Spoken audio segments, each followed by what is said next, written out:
Selamat pagi teman-teman mahasiswa dari jurusan akuntansi. Hari ini saya mau mereview lagi materi kita ya, terkait dengan topik-topik yang akan dimasukkan atau akan diujikan pada ujian tengah semester.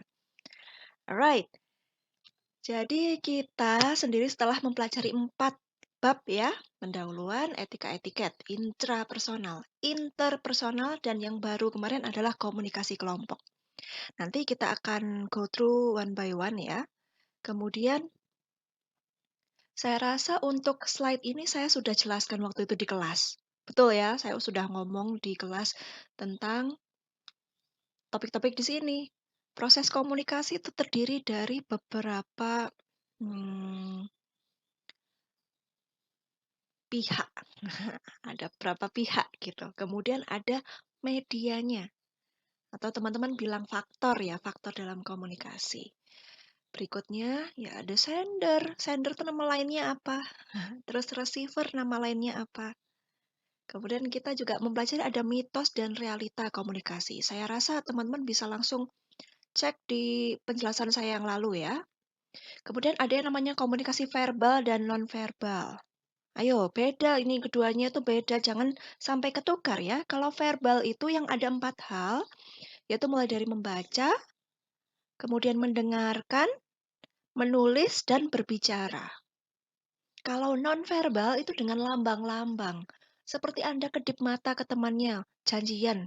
Itu kan tidak tertulis ya. Tidak tertulis tapi teman-teman bisa paham. Nah, itu adalah komunikasi nonverbal. Kalau contoh sederhananya begitu. Teman-teman silahkan kembali lagi ke video yang pertama ya. Video di bab 1.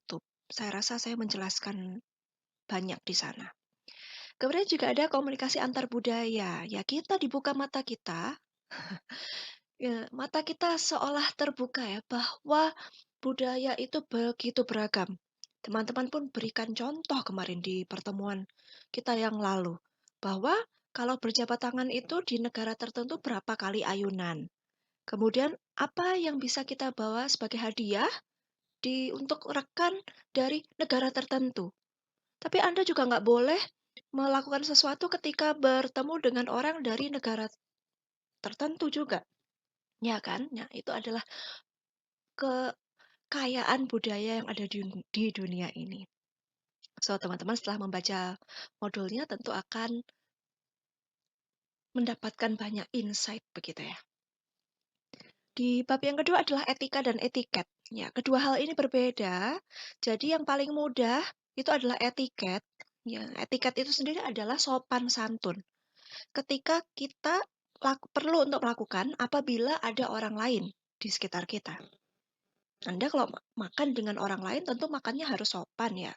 Tangannya tidak boleh di atas meja, kakinya juga harus yang cantik gitu kan. Kemudian kalau kecap-kecap itu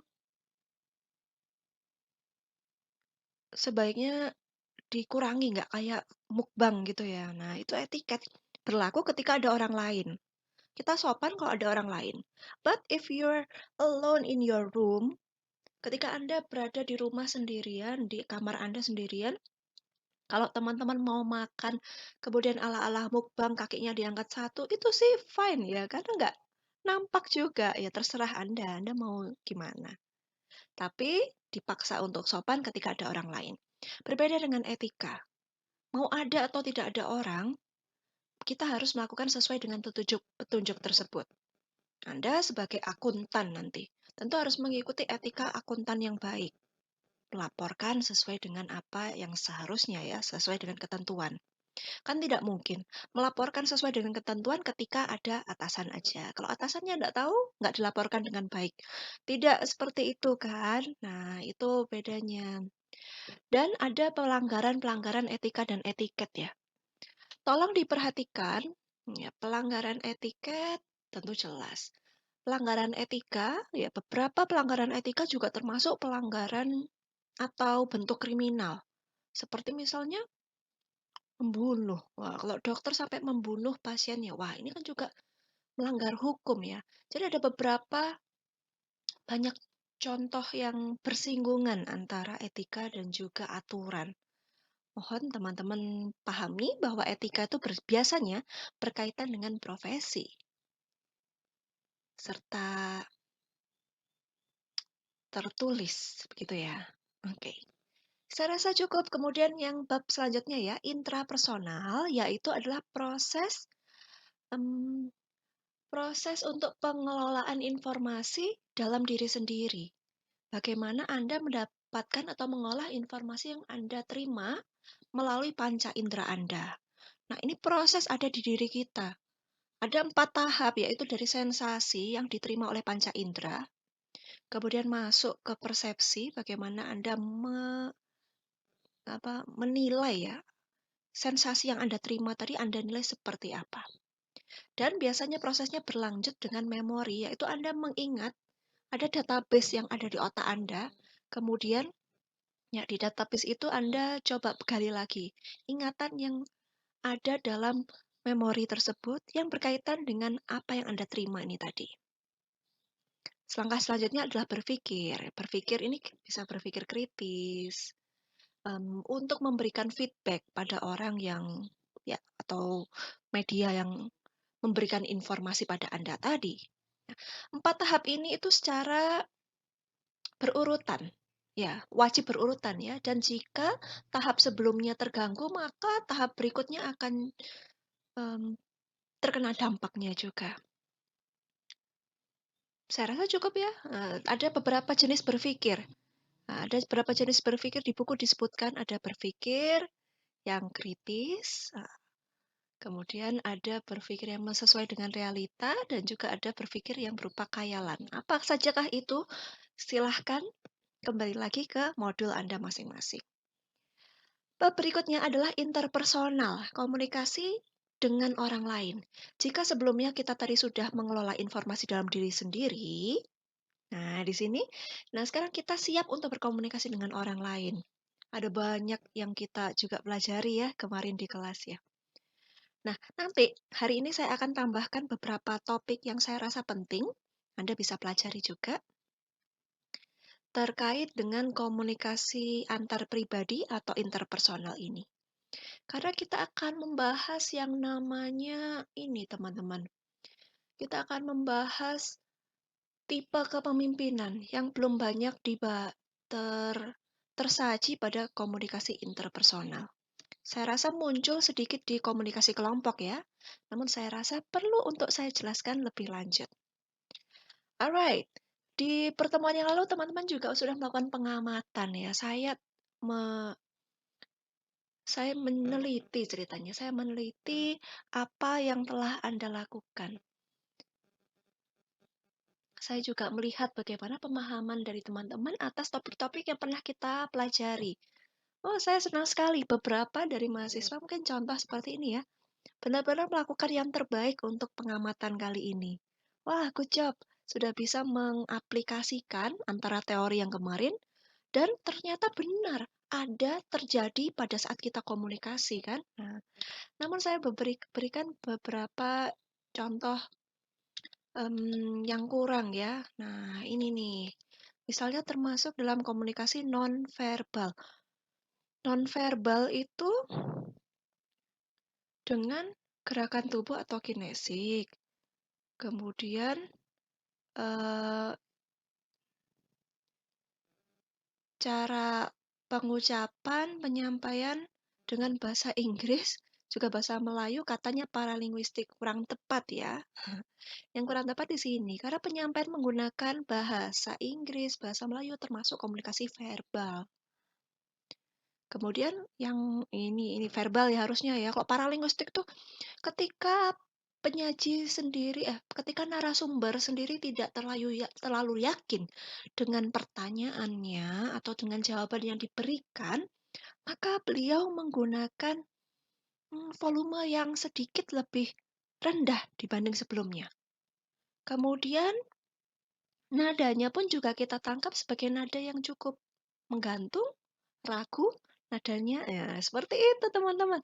Saya pun juga ketika Anda mendengarkan suara saya ini, Anda juga bisa menyimpulkan ya bahwa, oh Bu Ima nih ketika di pause, ketika kalimatnya di-pause, kemudian ada jeda. Nah, ini saya rasa pada saat itu Bu Ima juga sedang berpikir, sedang mengolah informasi apakah kata-kata yang akan dikeluarkan sesuai atau tidak, gitu. Apakah kata-katanya kiranya bisa dipahami oleh calon pendengarnya nanti atau tidak. Mungkin Anda juga bisa menangkap informasi tersebut dari nada saya. Saya selalu tunjukkan ketika saya, misalnya Bu Ima sedang berpikir, itu nadanya ada pause-nya, itu pasti Anda tahu. Maka ada pause-nya, ada jedanya, kemudian ada ditariknya. Pasti Anda paham saat itu orang yang sedang berbicara sedang berpikir. Itu contohnya paralinguistik. Kalau menggunakan bahasa Inggris itu artinya verbal ya. Terus berikutnya ada jawaban lagi, penyampaian menggunakan gerakan tubuh atau kinesik. Nah, ini kurang tepatnya begini. Selama seminar tersebut, ya, narasumber tuh selalu berbicara ya. Selalu berbicara dan gerakannya tuh minim. Kalau saya melihat Dokter Jati tersebut gerakannya sangat minim, tidak banyak, terlalu banyak gerakan. Kalau hanya satu kalimat ini, itu artinya selama seminar tersebut dia hanya menggunakan gerakan tubuh. Seperti pakai simbol-simbol gerakan tangan, badan, tidak berkata-kata. Nah, ini saya harap kalau teman-teman mengulas sesuatu itu yang all out. Jadi Anda bisa bikin satu paragraf ya. Jawabannya satu paragraf. Pada penyampaian materi, Dr. Jati selalu menjelaskan dengan bahasa Inggris. Beberapa kali beliau juga menjelaskan dengan bahasa Melayu yang juga sangat dekat dengan bahasa Indonesia. Sehingga audiens bisa memahami apa yang disampaikan. Beliau juga menggunakan beberapa gerakan tubuh ketika mengungkapkan suatu hal. Ketika beliau setuju dengan apa yang dikatakan moderator, ya, beliau akan mengangguk-angguk. Itu merupakan bentuk dari pesan kinesik atau pesan facial, petunjuk facial seperti itu. Gitu ya teman-teman ya. Berikutnya yang saya garis bawahi lagi, penulisan ya. Mengapa Anda memasukkan huruf kapital dan juga huruf yang kecil? Ya, itu harusnya ada artinya, teman-teman. Ya, kita tuh menangkap informasi itu dari banyak hal. Berarti kalau besar kecil ini berarti yang ditekankan itu adalah yang besar. Termasuk dalam besar, verbal besar, nonnya kecil. Ini kalau secara sekilas saja, yang akan ditarik, yang akan diambil informasinya oleh pembaca itu adalah verbalnya saja. Nah, berarti poin pentingnya ada di verbal saja. Padahal kok saya rasa ya, penulis ini akan menekankan pada contoh non-verbal. Jadi sebaiknya ya, non-verbalnya tuh yang di kapital, termasuk dalamnya kecil. Contoh penulisan yang sederhana itu juga mengandung arti. Teman-teman tentu nggak suka ya, kalau menerima WhatsApp, hurufnya kapital semua. Ya kan, kesannya marah. Nah, seperti itu juga. Di tulisan itu, ketika kita menyampaikan dalam bentuk kapital, berarti ada sesuatu yang kita tekankan. Bukan berarti marah ya, kalau di penelitian, berarti itu adalah sesuatu yang harus ditekankan, harus ditonjolkan. Seperti di sini, dibuat bold, yaitu menonjol. Oke, menonjol. Nah, sebaiknya kita dengan bijaksana ya, menggunakan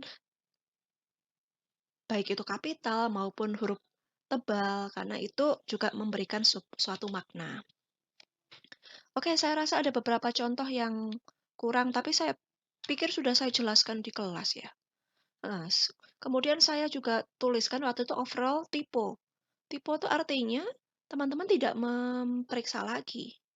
It's okay jika Anda kirim WA, kemudian ada typo, it's fine. Karena kita nggak mungkin kan ketika kirim pesan kita akan kita periksa berulang-ulang. Mungkin kalau untuk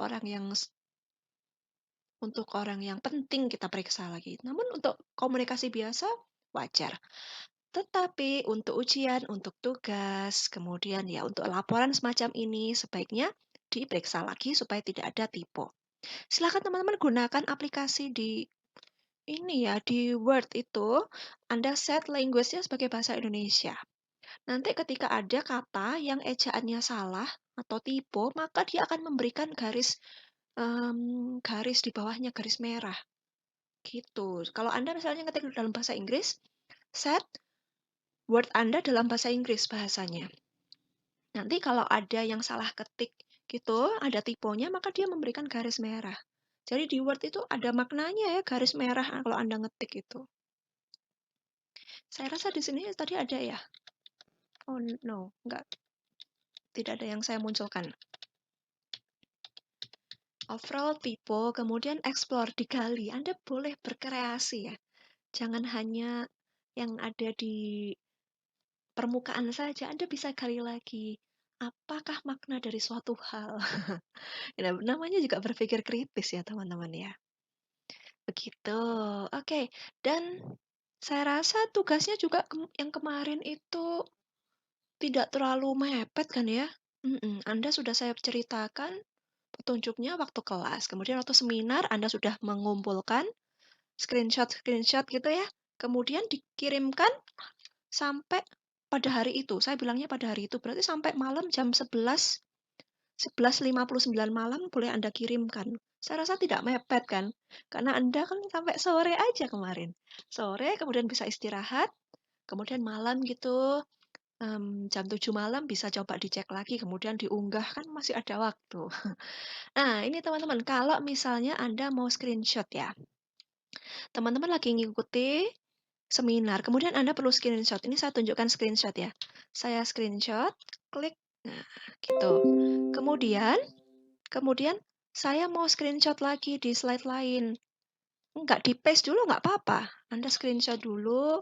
Nah, nanti paste-nya waktu gini. Saya kasih contoh ya.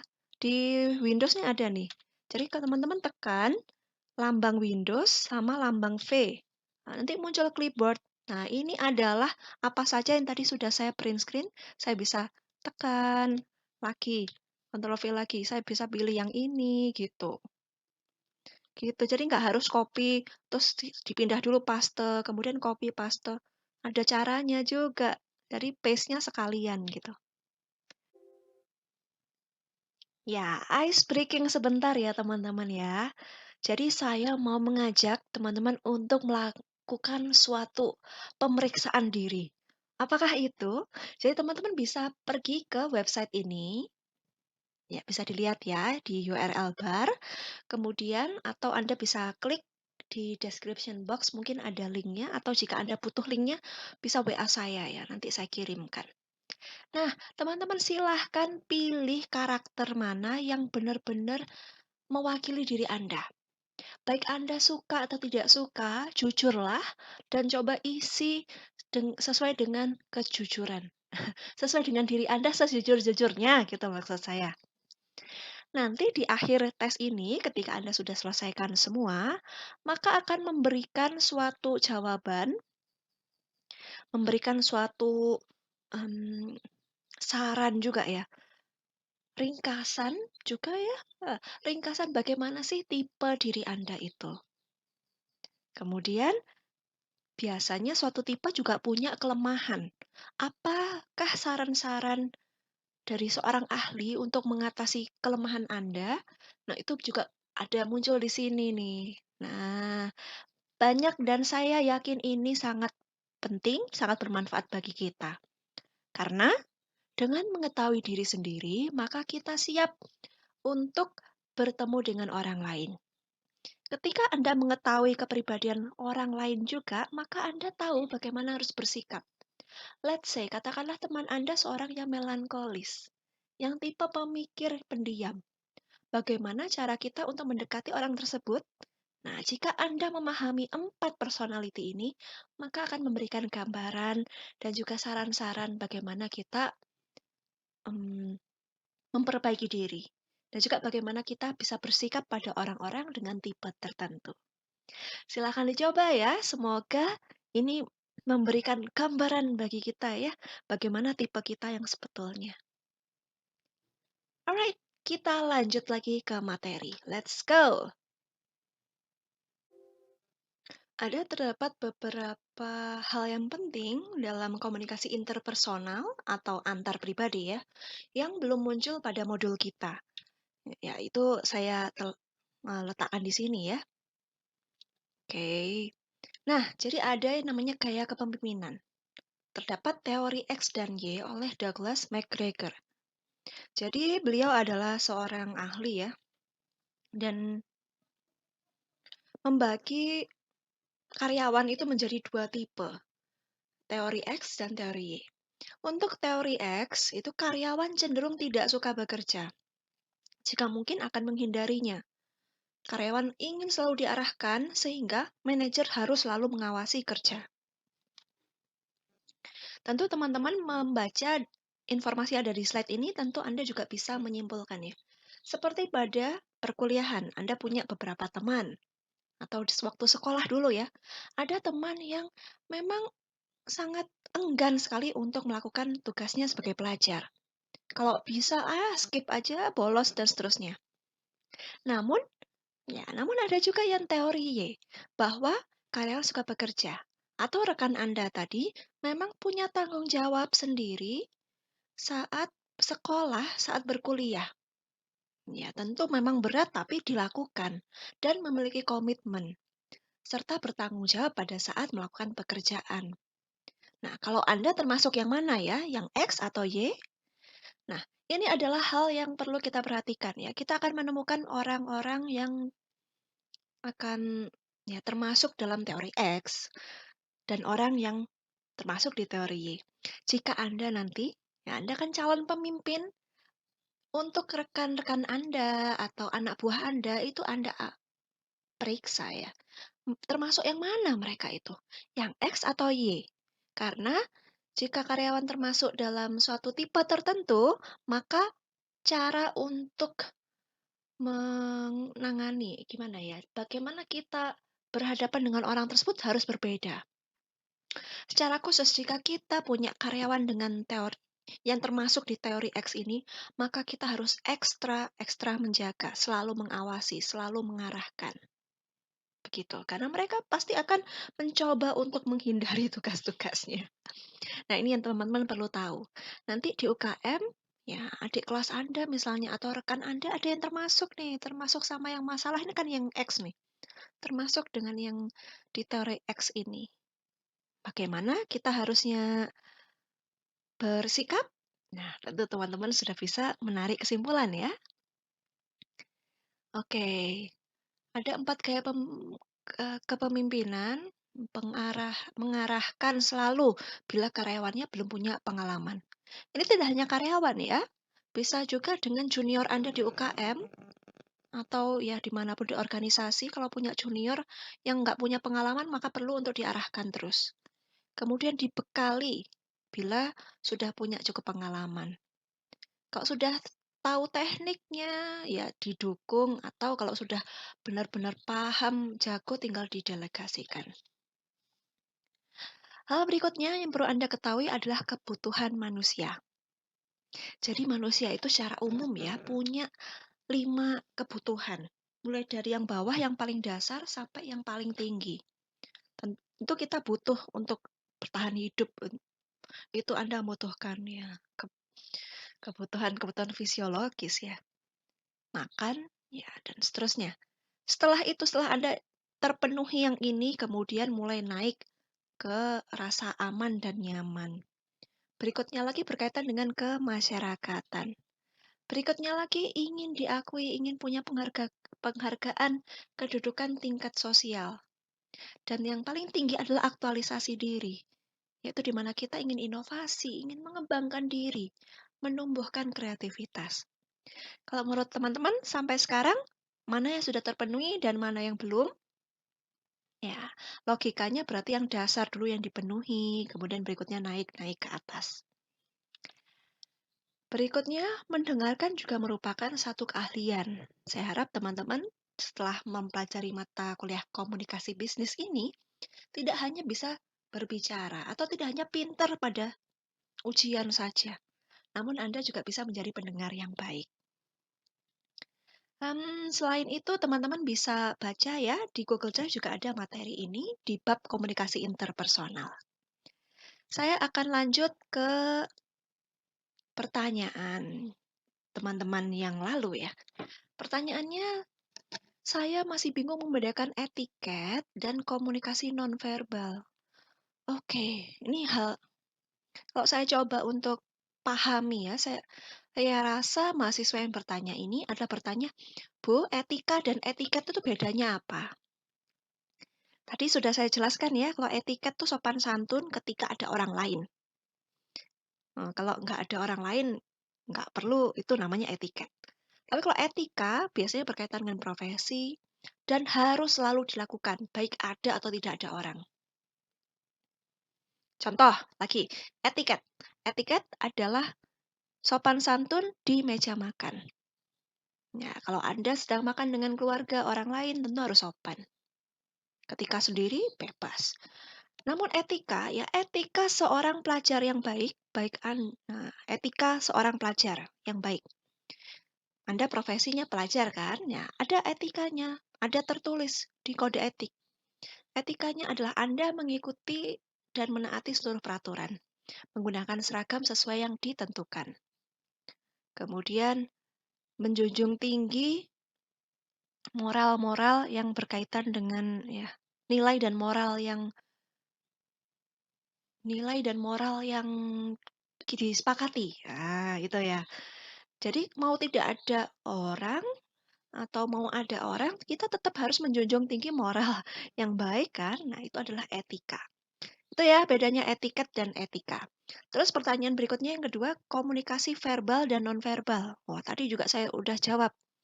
Verbal itu verbal, kata-kata kan. Ya, dengan kata-kata. Kata-kata itu sendiri bisa kita dengarkan, kita baca, kita tulis, dan kita sampaikan secara lisan. Ya, verbal itu dengan kata-kata. Kalau sudah nggak pakai kata-kata lagi, pakai gerakan, kemudian pakai em, ini aksesoris, misalnya gerakan ya, gerakan Anda kedip-kedip, Anda kasih jempol, ini kan bukan kata-kata. Ya, tapi simbol. Itu namanya komunikasi nonverbal. So, verbal dengan kata-kata, nonverbal adalah dengan gerakan, kemudian dengan tempo, dengan nada, kemudian wangi-wangian, aksesoris, ya banyak. Silakan teman-teman kembali ke modulnya. Soal yang kedua, apakah pada saat webinar, pada kolom Q&A itu termasuk dalam komunikasi nonverbal ya, Bu? Jawaban saya, Q&A adalah komunikasi verbal. Mengapa demikian? Karena pertanyaannya tertulis. Pertanyaan tertulis itu artinya kan menggunakan kata-kata. Iya kan, ditulis dengan bahasa Indonesia atau bahasa Inggris.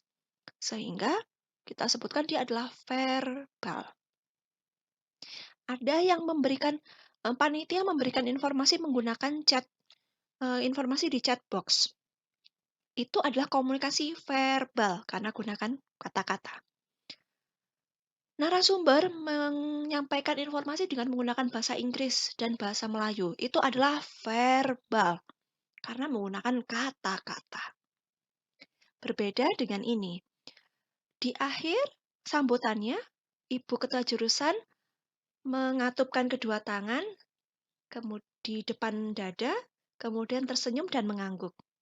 Nah, itu artinya non-verbal, karena dengan gerakan yang artinya salam, begitu. Semoga terjawab ya. Pertanyaan ketiga, senyum itu termasuk komunikasi verbal atau komunikasi intrapersonal ya, Bu? Saya agak bingung di situ. Nah, pertanyaannya juga membuat bingung. Kalau saya jawab ya, senyum itu termasuk bentuk komunikasi non-verbal. Karena tidak pakai kata-kata. Senyum menandakan bahwa Anda menyapa orang lain, ya kan? Nggak ada kata-katanya ini senyum loh, nggak ada kan? Nah, tapi Anda bisa menangkap bahwa orang itu bahagia, orang itu ramah dari senyumnya. Jadi, senyum adalah non-verbal. Komunikasi intrapersonal adalah pengolahan informasi dalam otak kita, dalam diri kita sendiri. Setelah kita mendapatkan informasi dari luar, maka akan diolah di otak kita. Itu namanya komunikasi dengan diri sendiri atau intrapersonal. Semoga menjawab lagi ya. Kemudian, apakah bisa, Bu, komunikasi bisnis disangkut pautkan dengan ilmu psikologis?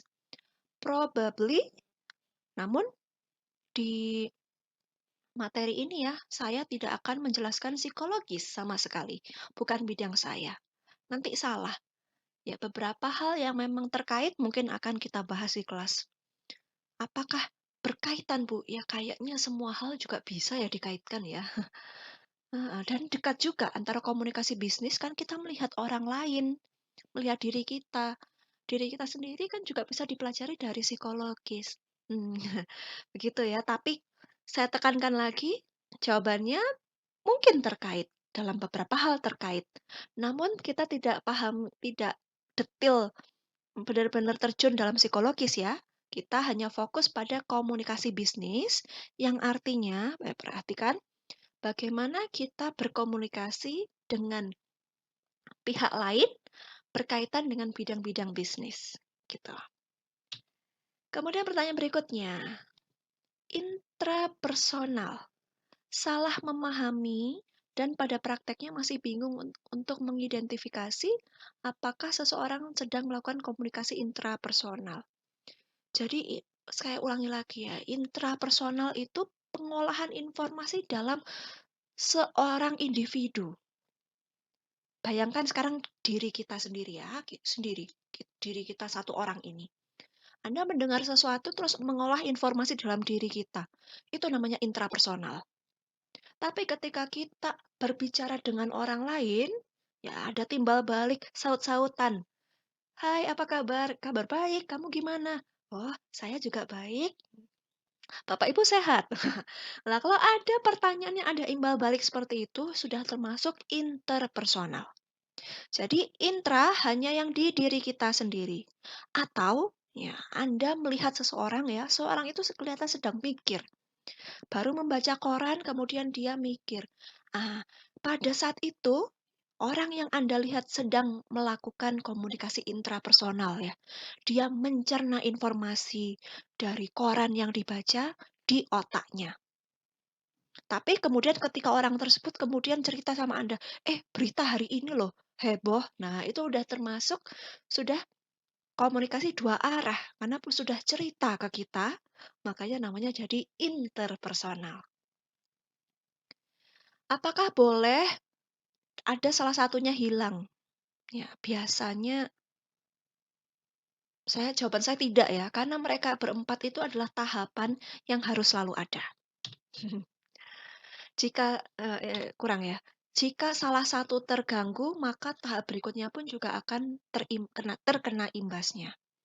Mungkin terjadi karena tidak berpikir dulu langsung ngecap, tidak mengingat-ingat langsung ngecap bisa jadi, tapi tapi tapi tapi hasilnya tidak maksimal, gitu ya. Kemudian teman-teman banyak yang bertanya tentang pengembangan diri. Oke,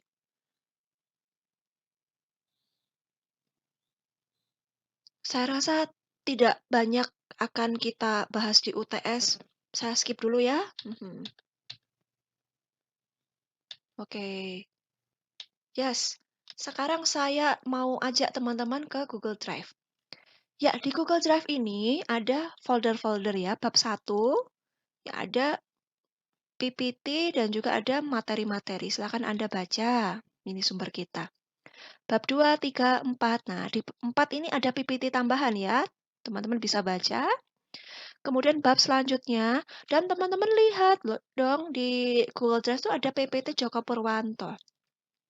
Nah, di sini tuh ada ringkasan materi dari buku paket yang kiranya kalau bermanfaat bagi Anda bisa digunakan, bisa dipelajari, bisa menambah informasi di presentasi. Gitu ya, karena ini jelas saya dapatkan langsung dari penerbitnya. Meskipun tipenya lama ya, PPT-nya bukan bukan yang cantik banget, tapi isinya lumayan bagus loh.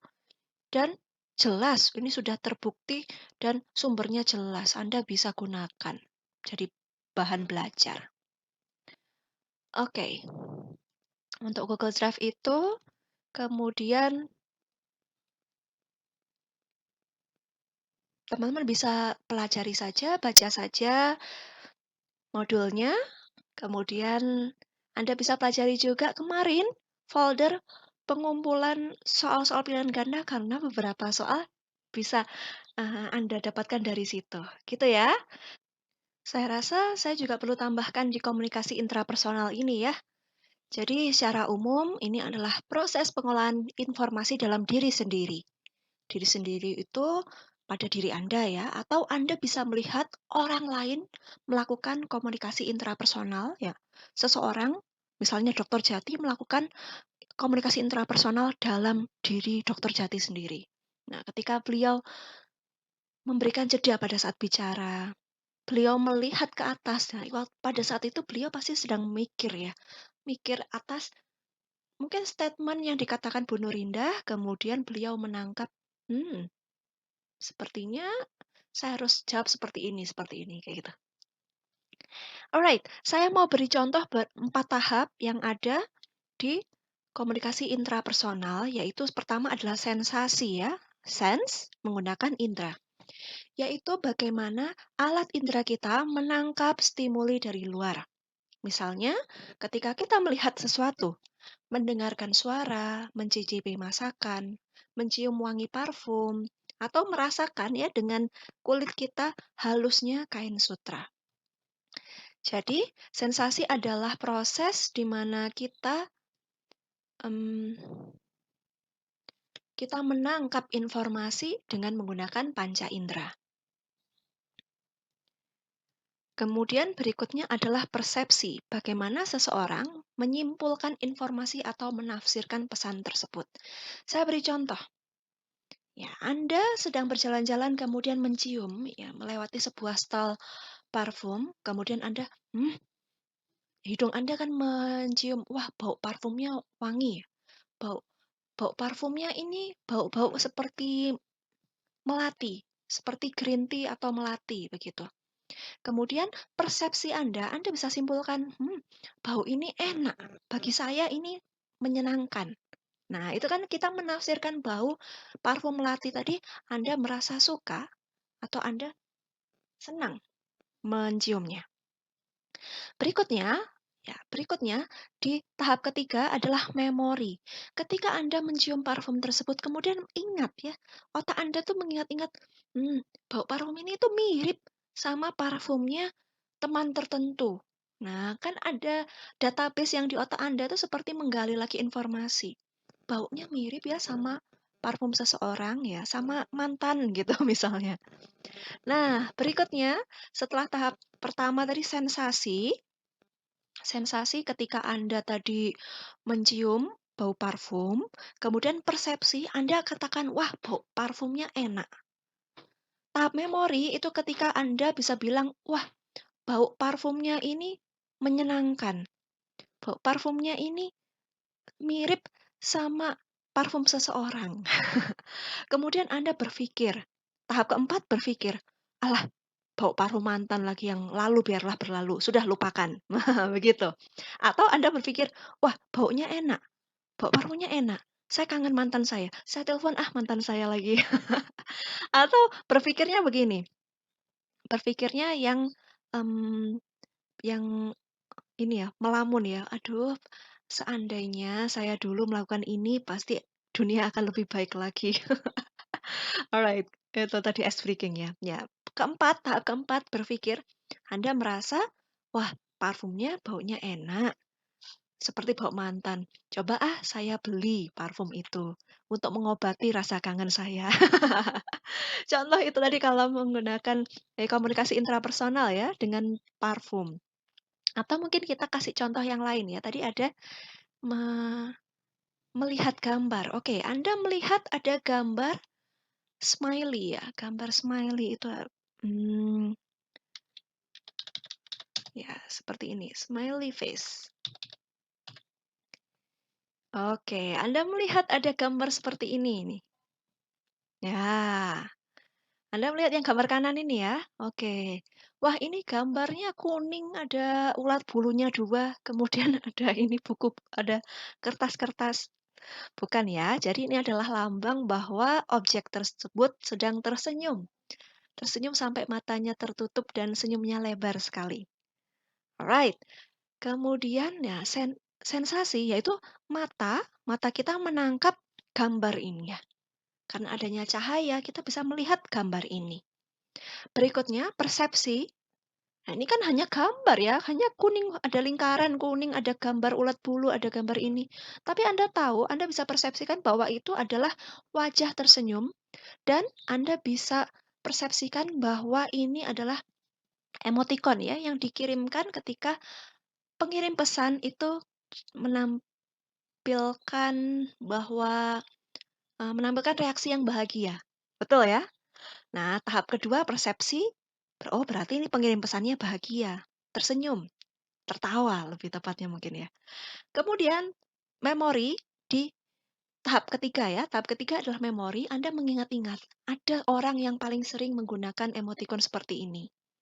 Bu Ima biasanya ngirim, gambar seperti ini kemudian ditambah dengan jempol. Setelah gambar ini sebelahnya jempol, wah ini mirip Bu Ima kalau lagi kirim, emoticon. Memori itu mungkin atau mungkin Anda teringat pada memori yang lain. Kemudian langkah selanjutnya adalah berpikir. Nah, Anda bisa berpikir bahwa, "Oke, saya mendapatkan informasi seperti ini diakhiri dengan emoticon seperti ini, berarti selain pengirim pesannya berbahagia, saya bisa melakukan apa? Saya bisa membalasnya, saya membalas informasi tersebut dengan apa?" Teman-teman biasa seringkali ya ketika saya mengirimkan pesan, saya akhiri emoticon, kemudian Anda bisa menjawab, "Baik Bu," kemudian diberikan, lambang tangan yang terkatup, dua-duanya terkatup gitu. Ya, ketika Anda sudah menangkap informasi, Anda menjawab, ya sebelum Anda menjawab tadi Anda kan mikir, "Oh, ada pesan, harus saya jawab." Seperti itu kan. Nah, itu tadi adalah contoh ya, contoh dari, yang namanya ini, komunikasi intrapersonal. Tahapan antara sensasi, persepsi, memori, dan berpikir. Saya pikir mungkin satu lagi ya, 3 contoh. Anda mendengarkan suara tertentu ya. Saya mengatakan "wa aini", ya gitu ya. Tahu nggak teman-teman? Anda mendengar pertama pertama sensasi yaitu telinga Anda mendengar kata "wa aini". Oke. Kemudian kemudian persepsi yang kedua, "wa aini ini sepertinya, bahasa Cina nih, bahasa Cina apa ya?" Ya gitu ya. Kemudian Anda menangkap bisa jadi gini, kata-katanya "wa aini". Kemudian Anda mendengar itu dan Anda bisa simpulkan, kalau dari nadanya, ini nadanya ramah. Nah, bukan nada marah, nada ramah ini. Berarti saya simpulkan bahwa bahasa asing tersebut artinya baik, ya kan? Itu adalah persepsi Anda. Yang ketiga adalah memori, di mana otak kita itu menggali lagi database-nya dan mencoba untuk mencari-cari informasi yang tepat. Apakah arti "wa aini" itu tadi? Dan ternyata otak Anda mendapatkan suatu result bahwa "wa aini" artinya I love you in Chinese. So, Anda bisa berpikir, langkah keempat ya, berpikir menjawab itu tadi dengan cara apa? Memberikan feedback-nya dengan cara apa? Teman-teman bisa memberikan feedback dengan menjawab, "Woye Aini, saya juga, I love you too." Nah, woye Aini gitu ya, woye Aini, saya juga mencintai. Atau Anda bisa berikan jawaban, misalnya kalau tadi kata-kata, Anda bisa berikan emoticon buat balasannya. Atau Anda bisa kirim stiker, atau Anda bisa katakan, "Love you too," kayak gitu. Nah, itu tadi contohnya ya, sensasi ketika Anda mendengar kata "wa ini". Persepsi, dengan nada yang disampaikan, Anda tahu bahwa itu adalah pesan yang baik.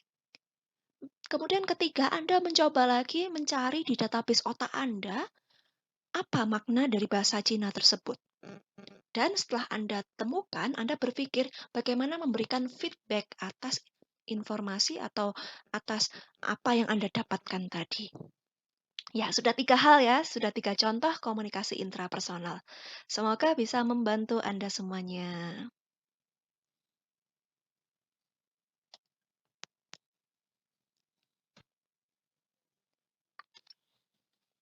Sekarang mari kita pergi ke bab 5 ya, tentang komunikasi kelompok. Di diskusi yang lalu saya tidak banyak berkomentar, namun ada beberapa hal yang sangat penting untuk menjawab pertanyaan audiens yang sudah saya sampaikan di kelas. Ya, ada beberapa yang mau saya tekankan di sini ya. Di sini bab 5 dan materi ini ada di Google Drive Anda ya, silahkan dibuka. Jadi kelompok sendiri memiliki beberapa ciri bahwa, kepotong ya, kepotong. Namun masih bisa terbacalah ya. Setiap anggota kelompok itu akan merasa terikat dengan kelompoknya dan memiliki yang namanya sense of belonging. Jadi merasa memiliki suatu kelompok. Seperti Anda, mahasiswa, dan merupakan anggota dari suatu kelas, Anda merasa memiliki kelas tersebut. Image baik atau buruk kelas Anda pun juga merupakan image bagi diri Anda sendiri. Ya, kalau dibilang sama dosennya, wah saya suka ke kelas ini karena mahasiswanya rajin-rajin. Anda pun juga senang karena Anda merupakan bagian dari kelas tersebut. Dan kelas ini adalah saya adalah kelas ini. Nah, itu adalah namanya sense of belonging. Namun ada kalanya kita benar-benar ada orang yang tidak aware, tidak perhatian, cuek gitu ya. Wes karep-karepmu, terserah kau aja gitu. Nah, itu artinya dia tidak merasa terikat dalam kelompok, tidak merasa memiliki kelompok tersebut. Nah, ini ya, biasanya sebuah kelompok itu pasti anggotanya memiliki rasa keterkaitan, merasa terikat, merasa memiliki. Dan ada beberapa jenis klasifikasi kelompok. Detailnya ada di sini. Jadi yang depan tadi hanya pengantar ya. Jadi ada primer dan sekunder. Primer, ini contohnya adalah keluarga, di mana kita sangat akrab. Kemudian tidak ada batasan untuk berhubungan dengan orang-orang tersebut. Kalau sekunder, itu adalah kelompok yang biasanya terkait karena ada kepentingan khusus. Jika tadi contohnya primer adalah keluarga, di mana hubungannya sifatnya dalam dan meluas. Kepribadian kita benar-benar sudah diketahui oleh keluarga. Namun bedanya kalau sekunder, komunikasinya dangkal dan hanya mengetahui dari bagian luar saja. Dan biasanya berkenaan dengan hal-hal tertentu. Nah, dibandingkan primer adalah keluarga dan sekunder adalah UKM. Kalau di keluarga Anda bisa cerita apapun. Kemudian ya enak ya. Kalau ngobrol gitu bisa panjang kali lebar. Tapi kalau dengan teman-teman di UKM ya kita hanya berbicara seperlunya berkaitan dengan acara. Kemudian ya hal-hal yang Anda alami. Tentu Anda nggak akan berbicara dengan teman UKM Anda, "Aduh makan tadi enak ini." Nah, oke, mungkin Anda, "Loh Bu, saya melakukan itu." Nah, ketika Anda punya seseorang atau kelompok tertentu yang bisa dekat juga, yang bisa sangat akrab, bisa saja itu merupakan kelompok primer Anda. Jadi, antara satu orang dan orang yang lain, kelompok primer dan sekundernya berbeda. Jadi, kalau saya mau simpulkan, primer untuk kelompok yang sangat dekat, dan sekunder kelompok yang biasanya terkait karena ada tujuan-tujuan tertentu. Primer, keluarga, sahabat, teman dekat. Sekunder, misalnya kelas, kelompok UKM, atau ya organisasi. Gitu ya. Oke, kemudian ada pembagian kelompok yang kedua yaitu in-group dan out-group. Ini in-group itu berarti ketika Anda dengan kelompok Anda sedang bersama-sama dan Anda sedang membicarakan ya kelompok tersendiri tadi. Saya sama teman-teman kan di satu kelas. Ya, itu kita artinya in-group. Kemudian mahasiswa dari kelas lain itu out-group.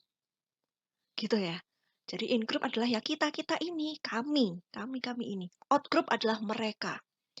Kemudian, ya contoh yang lain, Anda tahu Blackpink. Ya, Blackpink itu anggotanya ada 4 ya.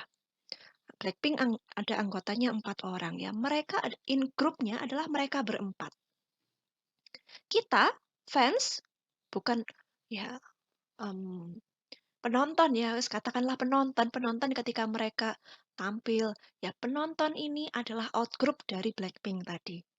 Gitu ya teman-teman ya. Jadi In group itu adalah siapa yang termasuk dalam suatu kelompok, yang benar-benar termasuk. Out group ada yang di luar itu.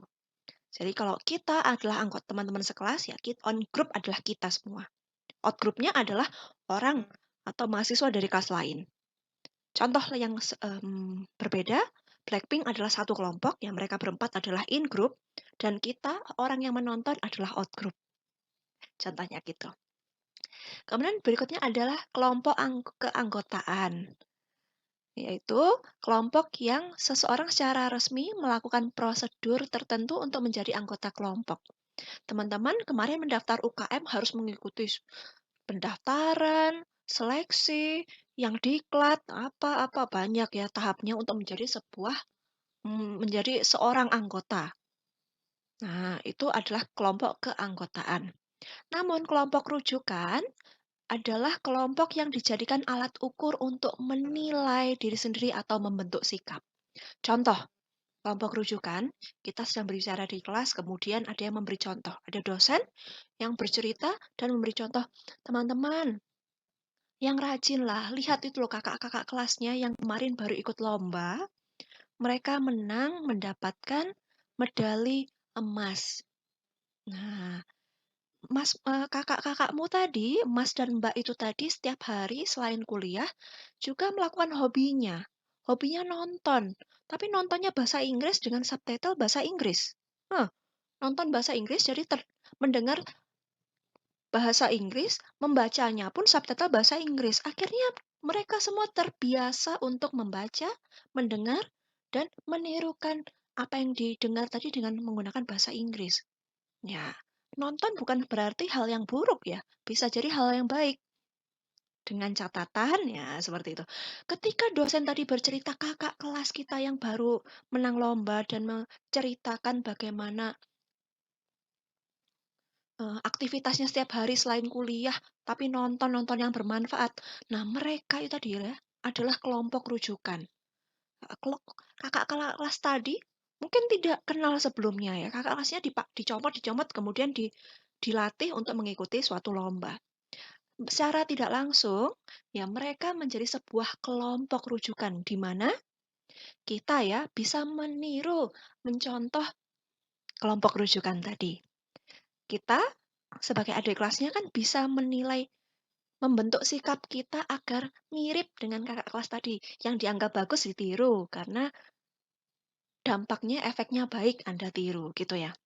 Jadi tadi bedanya keanggotaan, Anda mendaftar mengikuti tahap-tahapan untuk menjadi anggota kelompok, sedangkan kelompok rujukan ya secara umum memang hanya sudah ditunjuk suatu kelompok tertentu yang memiliki nilai atau sikap-sikap yang baik, yang akan dijadikan contoh oleh orang-orang lain.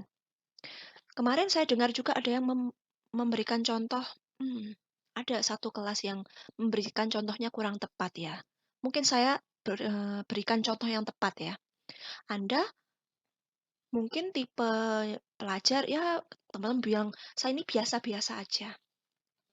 Tapi ada senior kita yang selain kuliah itu aktif organisasi. Selain pinter, kemudian aktif organisasi, ternyata keimanannya juga mantep gitu ya. Religiusnya juga tinggi. Terbukti dengan kalau ada waktunya sholat itu selalu pergi ke masjid. Kemudian kalau jurusan itu mengadakan doa-doa bersama selalu ikut, selalu berpartisipasi. Nah, itu jadinya Anda juga bisa mencontoh ya, bisa mencontoh bahwa orang tersebut baik. Nah, itulah yang disebut kelompok rujukan.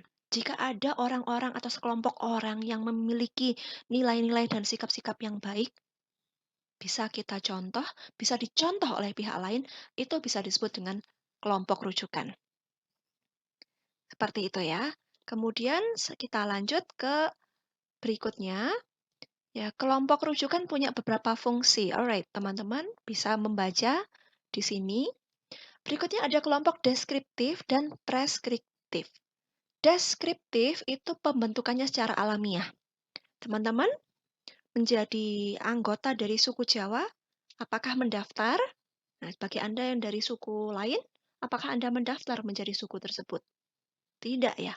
secara alami saja karena saya lahir di daerah sini, dari lingkungan ini, saya otomatis menjadi anggota suku tersebut. Namun bedanya kalau preskriptif itu memberikan langkah-langkah rasional untuk mendapatkannya. Contoh, Anda bisa menjadi mahasiswa Politeknik Negeri Malang apakah karena secara alami lahir langsung jadi mahasiswa? Tidak ya. Ada langkah yang harus dilewati, yaitu pertama harus menyelesaikan sekolah dasar dan lanjutan dulu. Kemudian mendaftar lagi. Setelah daftar ada tesnya dan seterusnya, daftar ulang. Akhirnya saya bisa menjadi mahasiswa, Bu. Tapi itu saja belum cukup. Sampai detik ini saya bisa menjadi mahasiswa karena semester lalu nilai saya pun juga harus di atas standar. Karena Bu, saya dengar kalau di bawah standar, saya otomatis di DO ya dari Poltek. Nah, itu ya contohnya ya. Deskriptif ketika alami Anda bisa menjadi anggota. Sedangkan preskriptif ada langkah yang rasional untuk mendapatkannya. Kemudian berikutnya ada beberapa pengaruh kelompok pada perilaku manusia. Ya, pengaruh itu bisa yang baik dan buruk ya. Kemudian peran individu pada kelompok juga ada yang baik, ada yang buruk. Anda bisa baca dengan detail di situ. Cukup jelas, tidak saya ulangi. Oke, berikutnya ada yang namanya beberapa format diskusi. Meja bundar, simposium, panel, ceramah, kolokium, parlementer. Dan ditutup dengan rapat. Bagaimanakah menyelenggarakan rapat yang baik? Nah, ini penting bagi Anda aktivis-aktivis di UKM. Setidaknya Anda siapkan langkah-langkah ini supaya rapatnya juga efisien ya. Saya rasa cukup itu. Ada soalnya? Ya, soal beberapa contoh kelompok. Nah, teman-teman harus bisa memberikan contoh ya, contoh-contoh kelompok kayak in group apa, out group apa, deskriptif, preskriptif, banyak. Saya rasa cukup itu untuk komunikasi kelompok ya. Berikutnya, ya kalau kita sudah ngomongin Google Drive, next meeting setelah UTS berlangsung, berarti minggu depan ya, minggu ke-10, tanggal 13 April, teman-teman kelompok selanjutnya akan presentasi, topik presentasi lisan. Bagi materi ini kan cukup pendek ya, materinya pendek, Anda silahkan cari tambahan materi di sini, folder PPT Joko Purwanto. Bagi yang tepat, yang kiranya tepat bisa dimasukkan. Ada satu hal yang perlu saya sampaikan lagi. Saya sangat menghargai usaha kerasnya teman-teman ketika melakukan presentasi, diskusi, dan juga ketika belajar seperti ini. Ada tugas kemarin ya, tugas. Dan saya harap Anda pun juga tampilkan etika yang baik seorang pelajar pada saat UTS nanti. Kita masih ada waktu untuk persiapan. Jadi usahakan semaksimal mungkin. Saya rasa ketika Anda perhatian pada saat belajar di kelas, tidak akan kesulitan mengerjakan UTS kali ini. Nah, saya ingatkan kembali seperti informasi yang saya berikan di awal bahwa saya sangat benci yang sama yang namanya kecurangan. So, segala bentuk jenis kecurangan pada UTS kali ini akan langsung mendapatkan nilai D. Nilai D untuk kombis apabila Anda melakukan kecurangan. Jadi mohon, waktu kita masih ada, persiapkan dengan baik. Anda pun juga bisa sampaikan ketika perlu untuk bertanya, supaya saya bisa menjawab. Tapi ya nggak waktu ujian ya tanyanya ya. Kemudian masih ada waktu, silakan berusaha semaksimal mungkin. Ujiannya nanti, karena di rumah Anda bisa open book, tapi jangan sampai ke bablasan. Perhatikan waktu itu, time is ticking ya. Jadi teman-teman lihat waktunya selalu berjalan. Kalau Anda keasikan buka buku pada saat UTS, wah waktunya kayaknya nggak cukup.